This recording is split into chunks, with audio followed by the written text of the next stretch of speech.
glasskal. Hvad dækker det over? Ja, hvad dækker det over?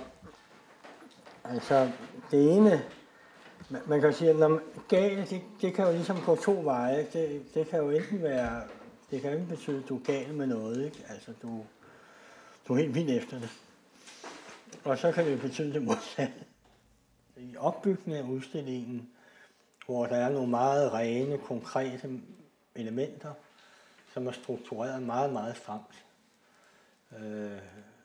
Altså filt, glas, stål, gips.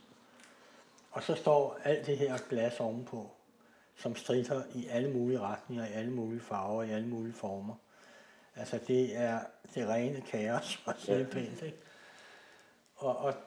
Og det, der håber jeg på, at ud af det kommer et billede, hvor både den enkelte glaskunstners værk selvfølgelig skal kunne ses som et selvstændigt udtryk, ikke?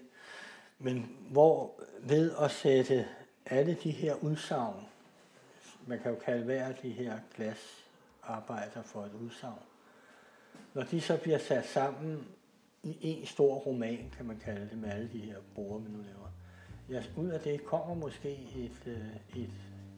et tredje udtryk.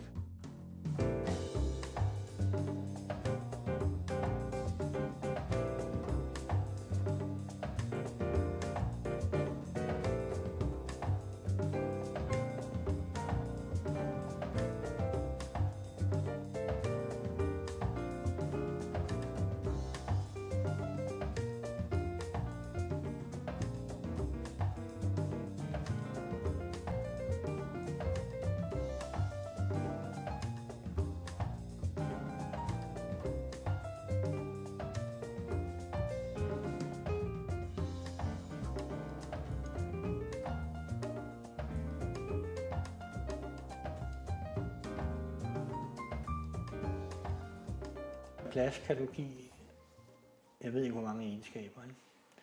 Og det er også måske lidt det, som jeg håber, at man kommer til at se på den måde, jeg nu sætter det sammen på her.